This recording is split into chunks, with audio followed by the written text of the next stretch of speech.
All right, we're ready to get started here. I want to welcome you guys for the Differentiated Monitoring System Level 2 Support presentation. This is geared to help you understand a little more of why you're designated and then what are the expectations for that. Before we get started, I do want to answer the one question. This presentation with the recorded audio will be posted on the State Department website under News and Memos, and if you scroll down, there'll be a training section for which that will be added. We will get it up there as quickly as we can, but as soon as we get the audio, we'll get it up as quickly as we can. Hopefully later this week. It may be a little longer than that before we get that up. So our summary, we're going to talk a little bit. Hey, guess what, guys? I forgot to say who I am. This is Tina Spence from the State Department of Ed. Sorry about that. You'll also hear from Ginger Elliott-Teague as well toward the end, talking a little bit more about data. So here we have the agenda. We're going to talk a little bit about differentiated monitoring, go over a little bit of the required activities that we are expecting and some of the deadlines that we need you to be aware of as you go through and complete these activities. And then some brief information on various topics that you may have some questions about. So we're going to get started here. Our differentiated monitoring system, the DMR, expands our state performance, our state monitoring of districts' performance into two categories. Physical risk and student outcomes are the two areas that we look at. And with those two areas, we give you a level of support, and we are looking toward moving towards a results-based accountability, and with the requirement to assess the subgrantees or the risk that the state that the grantees that you guys have to the state educational agency. So our goal here is to help you identify the areas for which you're struggling, and then how can we help you to improve in those areas. So our DMR is using the district's risk scores and determination ratings, and we take those two pieces of information, and that generates your level of support that you are assigned. For more information on that, there is the General Supervision Manual that is on the compliance page of the State Department of Ed that will break this down and do a really nice job of explaining this information to you. And help you to understand more of how you got that level of support, how we assigned you that level of support. And then you will receive that information from us in about November 15th with the information on where you were assigned, what your level was. So today we're talking about all the districts that were assigned a level 2 support. So if you have a level 2 support, you are identified as either a risk, tier 2, meaning low risk, or a determination level 2, meaning needs assistance. So in one of these two areas, you were a level 2, which that means that's why you have a level 2 designation. There are 4 levels of supports, 1 being the least intensive, all the way down to 4 being the most intensive. We had 214 districts last year in level 2. This year we have 87 districts that are in level 2. This is a table that you will find in your General Supervision Manual that lays it all out as to what the levels of support are. It lays out if you're in risk or determination, and for each level as you go across, it has the improvement activities. If you are a level 3 or 4, there's monitoring. You guys are level 2, so there is no on-site monitoring requirements for you, but it does kind of lay out what you should expect as some of the activities to work toward to help you to improve in those areas. And again, this information and more explanation on this is definitely in our General Supervision Manual on the State Department website as well. So for level 2, your required improvement activities from that chart is some front-loaded technical assistance, some targeted technical assistance, a self-assessment, and professional development modules. So those are all things that we're going to work with you on and completing throughout this timeline and throughout this webinar. We also have down there the data retreat. So the data retreat is actually required of level 3, but we do open it up for level 2 sites when we have availability. If you are interested in attending and participating in the data retreat, that will be January 24th and 25th. It is a 2-day retreat, and if you would like to attend, please email Tina Spence or Ginger Elliott-Teague, and we can certainly get you registered for that or assist you through that registration process. If you are interested in attending that data retreat, we will also have a webinar on January 15th to kind of give a little more information on what to expect and what information to bring. So that data retreat is geared toward helping you understand your data better, and that will help you through your self-assessment and your professional development. So geared toward understanding what it is that what your areas are that maybe you need to look at to improve in that area.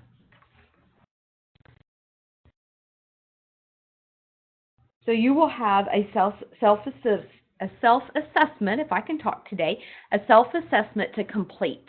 And then there'll be, from that self-assessment, will help you to identify areas of needed improvement, and then your focus of your professional development. So we'll talk a little bit about that professional development, what we want it to look like. There will be a paper copy that will be out after the holidays, that will assist you in working through this process. But in the meantime, you can also go ahead and start identifying some assessment team members. Who do you want to bring at the table? Who are important people to bring to the table to help you with that self-assessment? You can meet and discuss your area of improvement and then complete the paper copy. But you will have to submit for us an online self-assessment tool, and after the holidays you'll get information on how to access that at that time. And then you'll report your preferred professional development. What professional development have you identified that you are needing to provide to your staff to improve in your area? Then you'll have to complete the professional development, and you will have to submit documentation to us, very similar to last year. And then if you need some technical assistance, then you are always welcome to email us or to call us, and we would be very happy to help you through any process or answer any questions that you may have. So let's talk about the self-assessment. The self-assessment is designed as a tool to assist the team in identifying why your district is not compliant in a particular area. There will be probing questions to assist you in identifying and understanding what's going on in your district. And then there'll be a conclusion statement that you will complete that summarizes your district's investigation. And then an action statement that defines the steps that you're going to, that you and your team have identified as improvement activities. And then your proposed professional development. So your proposed professional development will be geared toward your area of non-compliance. So we need to see a clear connection between your conclusion statement, your action statement, and the professional development that you are proposing. We want it to all link to be able to be geared toward making that improvement or seeing that improvement in those areas. And then there is the link that you can find when we have it up and going for the paper copies. Well, we don't have it all up going yet, so it's not up there yet. It will be up after the holidays. But it will be on the compliance page of the special ed. So for your self-assessments, you must be completed in the area of need. So if you're identified in assessments, then your professional development needs to have a clear link towards assessment. If it's early childhood, then your professional development needs to be linked toward early childhood outcomes. Physical needs to be geared toward that. So what professional development is it? There needs to be a clear link toward your area of risk that you were determined non-compliant in. So we are looking more closely at that this year. If you have any questions on that, please feel free to give us a call. And if we have any questions regarding the identified professional development that you have, we may call you guys to talk a little more about that, about why did you select this, what was the area of need, so that we have a clear understanding on how we can support you through that as well. And again, your PD should be connect to your most challenging area of your performance or weakness of your indicator and designed to support the district through that area. So it could be what we're asking you to submit to us is the title and description, the date, and the audience. So the audience meaning that who is it that you need at the table. So depending on the area that you are low in, could be that you don't need teachers in. It could be that you need some finance team in and give them some training. Could be that we want all special ed staff in. Could be that we want just administrators to participate with that. So where do you want to start? Who is your audience for that? And this information, when you do the self-assessment online, that tool, you're going to pre-identify to us what that professional development is, when you're doing it, and who your audience is. So we need you to already have made that determination as you have gone through that self-assessment process. All right, here's some dates to remember. Again, we talked a little bit about the data retreat. That is January 24th and 25th. Self-assessment and the PD declaration of what professional development that you're going to provide is due to us by March 1st. And then through May, you're going to implement that professional development and your improvement activities. And then review your data for improvement and compliance to make sure that it's meeting your needs. And by May 15th, make sure that you've submitted actual documentation that that professional development has happened. Could be, we're looking for agendas and sign-in sheets of your staff.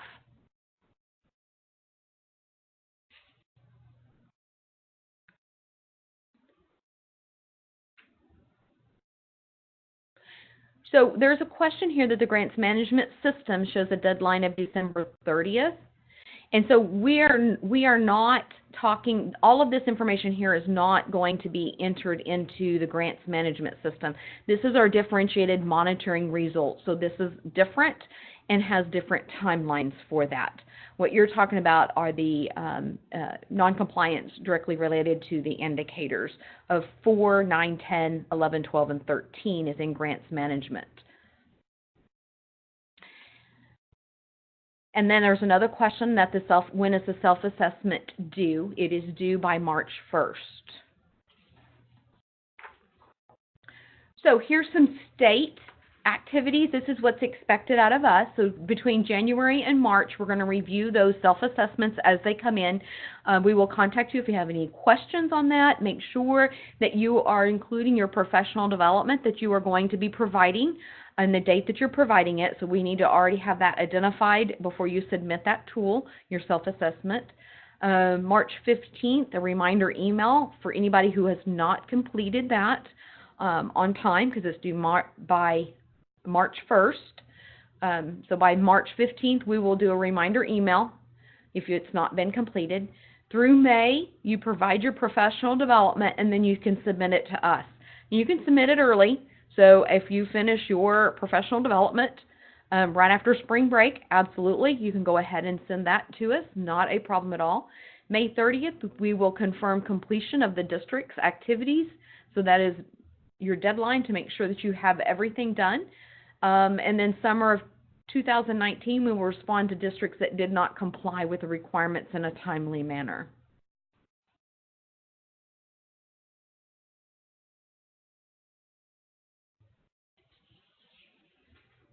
Okay, no, there's a question. Knowing we are on Tier 2, we did special ed PD in November and December. Will that still count, or does it have to run from March to May? So I think in answer to that question, I think you're going to have to get with us directly on that. That's a very, very good question. We're not wanting random professional development. We need it to be targeted to that area. So, you know, I think that's something that you're going to need to get with either Ginger or I directly on that, on your area that you were identified. And because we really need it to be after the self-assessment, we really need you to be thoughtful about looking at your data, looking at really what's going on in your district to help you determine what is really needed to improve in that area. So that's the whole intent in the self-assessments, is to help you drill down and then to help you identify that actual professional development that you're needing. So again, I'm not going to tell you no on that, but I am going to encourage you to have a conversation with us so that we can help you to make sure that it aligns with what you have identified in your self-assessment to determine if that's going to work or not.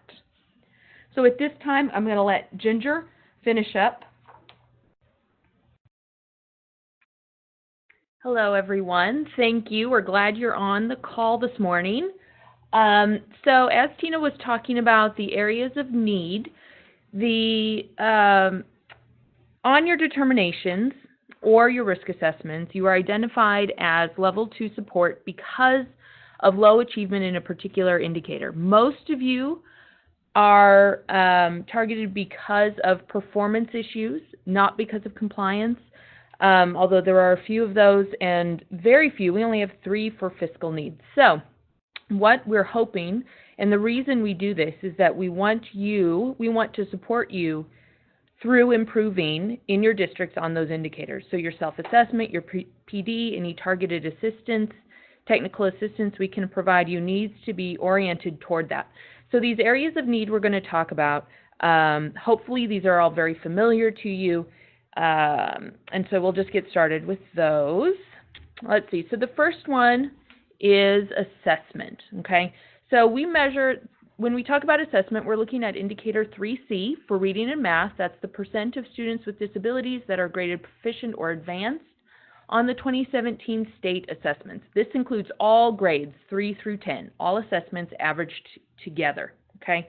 So when you think about that, don't think, oh, maybe just high school, maybe just third graders. It's everyone all combined. Okay, and these are always reported a year behind. So in your DDPs and determinations that you just received, these were reported last February to OSEP. So we always report these a full year behind. These are your 2017 spring results. Okay. So we had 53 districts that, through our calculations, we determined were lowest in assessment scores.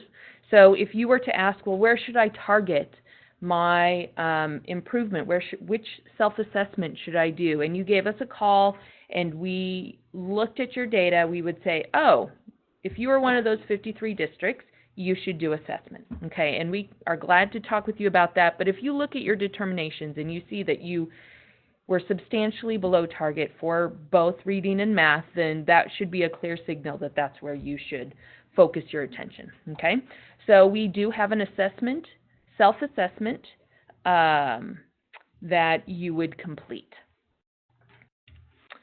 So just a little bit of data about that. The spring state rates, 2017 data, 14.03% was the average proficiency or advanced for the state, okay, and 14.75% for math. So on average, across all districts, 14% of special ed students were proficient or advanced for reading, and close to that for math. So fairly low achievement rates, okay.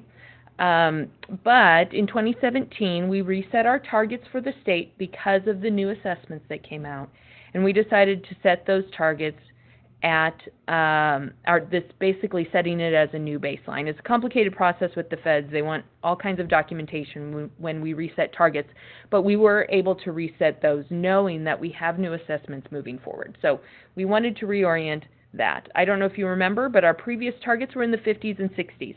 So we didn't want to continue that, knowing that most districts would not be able to achieve those rates of proficiency anytime soon. Okay. So to give you a sense of that, in February 2019, we report the spring 2018 data. If you're having trouble following this, we understand, because the years and dates on this are just crazy. So we're always trying to figure out which year is which. But and those targets are 14.25% and 15% for math. So this next spring, as you do testing, okay, you will be expected to achieve, if you want to meet state targets, you are going to be expected to achieve 14.5% achievement proficiency in advanced for reading and 15.25% for math, okay? So both 2017 and 2018 are over, even though you're just getting rated on those. The next spring, those tests, those are the final targets, the 2019 targets, okay? So as you're thinking about that, that's sort of what you need to be working toward.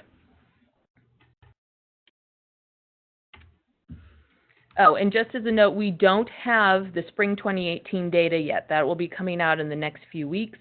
So that's why we don't put it in our DDPs or determinations, because we don't even have the data yet.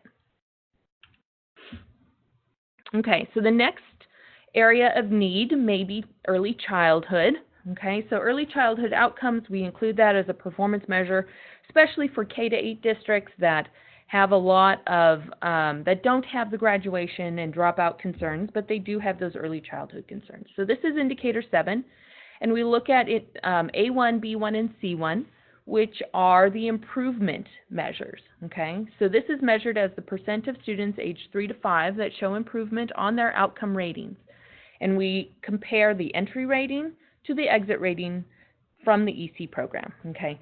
So just because you have students in kindergarten, if they are not 6 yet, then they are still considered in the early childhood program. So it's not necessarily a specific program that they are in. It's not a specific classroom. It's just if they are between the ages of 3 and 5, they are considered to be in early childhood, okay? So that's the data we look at.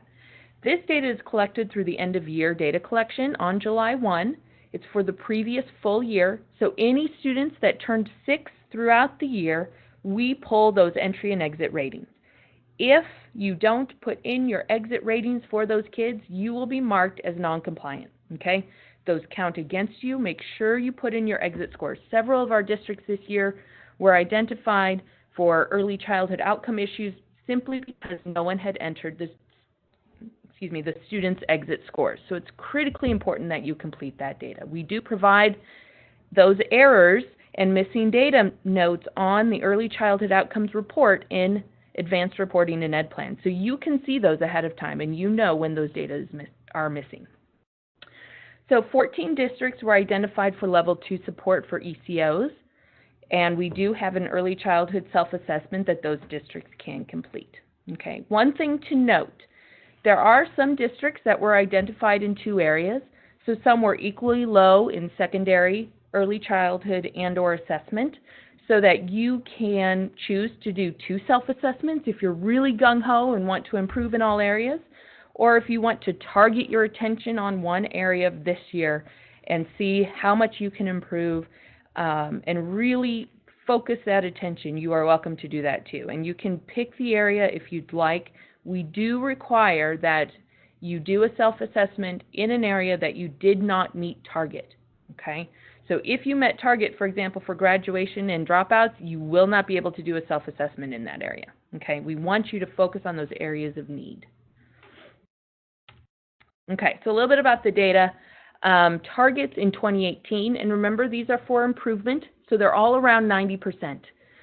And this was last school year, okay? So we needed to see 90%, 89.75%, and 91.75% achievement on those, meaning that 90% of all students showed improvement between entry and exit. Now, in 2019, so this is the current school year, our targets were set to be at least 2 to 3 percentage points higher. Okay, I don't know why this was done. These targets were set several years ago, probably 5 or 6 years ago now. So those targets are up at 93%, so you will be expected to achieve 93% improvement across all students to meet target next year on your DDP and determinations. Okay, but I don't know that it's necessarily a problem. If you look at our state rates this year, across all districts, 93% of students showed improvement for A1, 91.6% showed improvement for B1, and 93.9% showed improvement for C1. So we are already meeting those higher targets. So don't panic about the higher rates. You guys are already doing well on those. Just want you to know that the targets are shifting substantially this year. Okay, a little bit about graduation and dropout. So these are two indicators. We look at indicator 1 and indicator 2, so I'll talk through those. Indicator 1 is the percent of students with disabilities in the 4-year cohort that are reported as graduated on the annual comprehensive exit report. So it's very specific. We look at the comprehensive exit report that your district leadership submits every fall in November.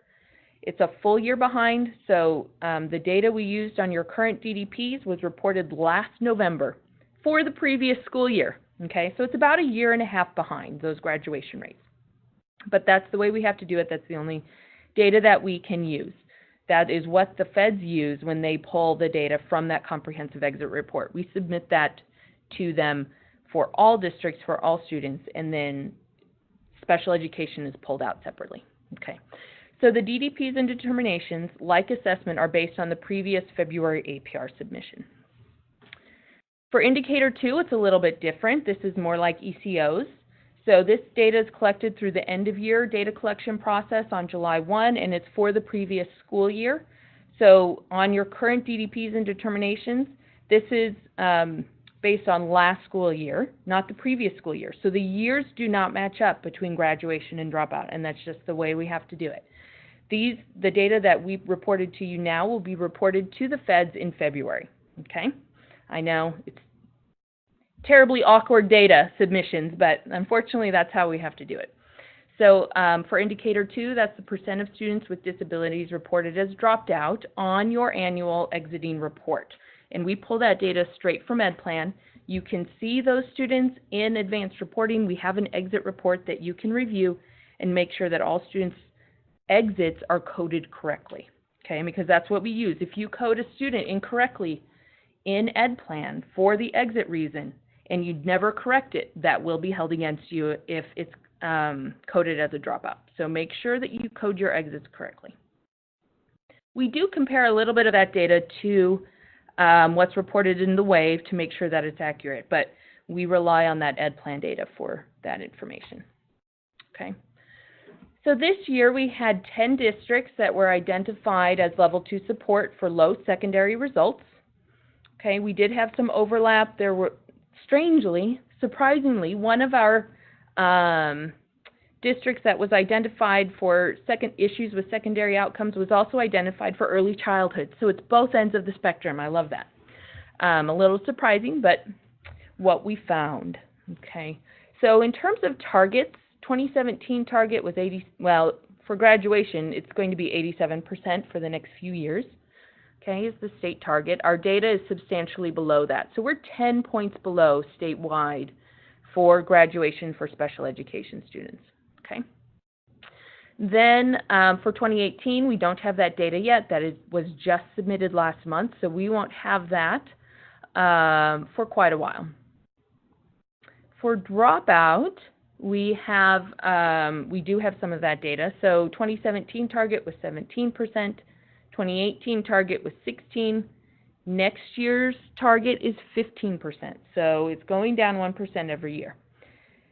The data, however, as you can see, 2017 data, 2018 data, our rates of dropout are increasing. So we're going the opposite direction of our targets statewide. Okay, and that's different than, so that statewide data is a reflection of everyone. It's not any particular district. So your district may be improving, and that is great. But statewide, we are going in the opposite direction. Okay. So one of you asked, why do we get penalized for graduation when we keep students an additional 1 or 2 years or longer for their disability? I agree. Federally, we have to report a 4-year cohort. So we have no option on that. So that's just what we have to do. The fact that you keep your students longer is great. That's what you should be doing, but unfortunately it will affect your graduation rates. It will not affect dropout, okay? So keeping students longer does not affect dropout. It only affects graduation, and it only affects it for 1 year, the year of their 4-year cohort. And when we talk about a 4-year cohort, what that means is that if they entered in the fall of 2012, you would expect them to graduate 4 years later in the spring of 2017, okay? So that's what we're saying. If they don't graduate in spring of 2017, they're counted as a non-graduate, which counts against you. Okay? Yes, it can be difficult for small districts. I agree. Okay. So for finance, for the fiscal risk, we had, and this we base off the risk assessment, we had three districts that did very well on their determinations. They met requirements on the determinations, but they had they were considered level 2 for their risk assessment. So those districts, we only had 3, will complete the fiscal self-assessment and do PD related to that. So you don't need to do PD for assessment or early childhood. You need to do it related to fiscal concerns. And those 3 districts, a couple of them did not meet the excess cost requirement for 1 or 2 years in a row. One of those districts had some audit findings related to SPED, okay? And that's why they were identified. So you need to work with your finance folks in order to avoid excess cost and or audit findings. It could be that it's just a coding issue for claims, but it's something that does need to be addressed. So hopefully you can identify some PD, and we can help you with that. That will address those concerns. Okay, and then for compliance. So on your determinations, there's 2 parts to that, if you recall. There's the compliance page that those federally required indicators that we have to meet 100% compliance on, and then there's the performance page. So there were a few districts that did very well on performance, okay, or better than they did on compliance. For districts that had their most problems with compliance, for most of them, it was simply that, well, it looks like 2 districts, because you didn't even submit data timely. If you're not submitting data timely, you're not going to be compliant, okay? So make sure you do that. All of these districts, of these 8, they were non-compliant in 2 or more areas, okay? We had districts that were non-compliant in 4 areas, okay? So there are a few districts that clearly non-compliance is an issue.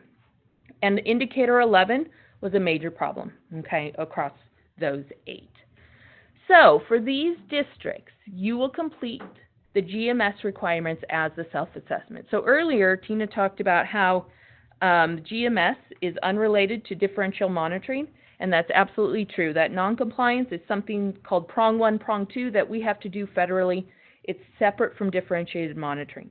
But if you were identified in differentiated monitoring for non-compliance, those GMS requirements will fulfill the self-assessment and improvement plan requirements, okay? So there's not a separate self-assessment. That would be too much work for all of us as well as you to do all of that together, okay? So be sure to contact us if you think you were one of those non-compliance districts, one of these 8, and we may contact you too, so you know which requirements you need to complete.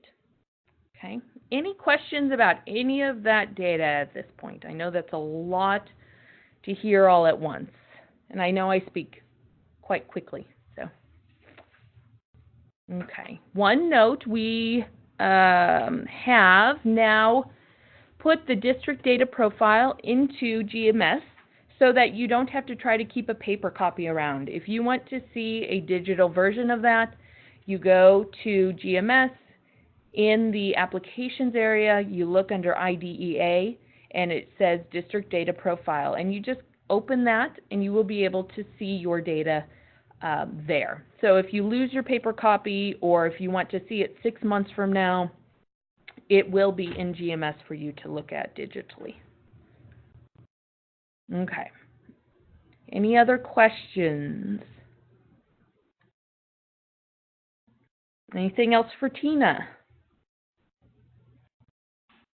Okay, so you are welcome to contact us at any time. Felisa and Cheryl will be glad to help you with details of submissions and technical assistance and all of that kind of stuff.